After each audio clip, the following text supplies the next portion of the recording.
Todd Young Online presents Young Tales. Tales for the young and the young at heart. Today's story: Bulfinch's Mythology, The Nibelungen Tales, Episode 2, Kriemhild's Revenge. Friends, you have heard how Siegfried, greatest of heroes, was slain by treachery.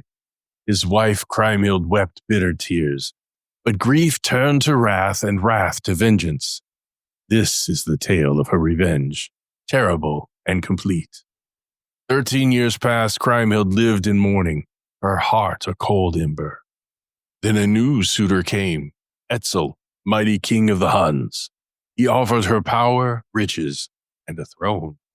She refused at first. What was a crown compared to the love she had lost? But her kin pressed her, and at last she agreed.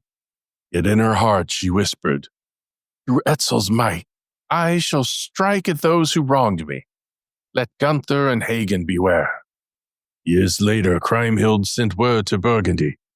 She invited her brothers and their men to feast in Etzel's hall. They debated long, for many feared a trap. But pride ruled them, and at last King Gunther said, "Shall we cower like cowards? We will ride to Hungary and show our sister we fear nothing." And Hagen, dark-eyed, laughed. "If this be a snare, I shall meet it with sword in hand. Let us go." "They ride into doom," the audience said. The Burgundians came to Etzel's hall. Kriemhild greeted them, fair of face but cold of heart. Wine was poured, music played, and all seemed merry, until Kriemhild's voice rang out above the din. "Hagen, where is the Nibelung treasure you stole from me? My dowry, my rights?" "Buried deep in the Rhine, my queen, and there it shall lie until the river runs dry." Kriemhild's eyes burned with rage. She cried out to the Huns, "Strike them down! Spill the blood of Siegfried's murderers!" The hall erupted in slaughter. The Huns fell upon the Burgundians. The Burgundians' fierce warriors drew their blades and fought back. Blood ran across the stone floors. Torches smoked, banners burned. For 3 days and nights the fighting raged within Etzel's hall. None was spared. Brothers, cousins, kings, all fell beneath sword and flame. The clash of steel was endless. The cries of the dying filled with the air. "A banquet turned to a battlefield?" the audience said in a hushed gasp.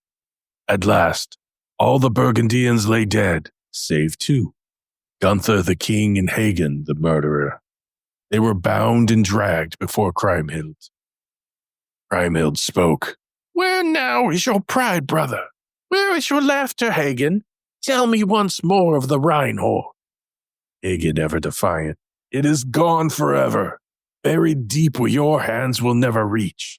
Siegfried is avenged? Then let me die and keep my honor." Kriemhild's fury boiled over. She seized a sword with her own hand and struck off Hagen's head. Then she turned and slew Gunther as well. But vengeance consumes all. When Hildebrand, champion of Etzel, saw her bloody deed, he cried out, "No woman shall shame the hall of Etzel so!" And with his blade he struck Kriemhild down. Thus fell the daughter of Burgundy, the widow of Siegfried, queen, avenger, destroyer. So ended the feast in Etzel's hall. None of the Burgundians returned home. Kriemhild's vengeance was complete, but it cost her crown, kin, and life. Remember, friends, vengeance burns hotter than fire, but it consumes the hand that holds it. And here's where we end for today. Young Tales is produced and narrated by Todd Young from Todd Young Online. If you enjoyed this, please like and subscribe and join us next time for another story. Thank you for your support.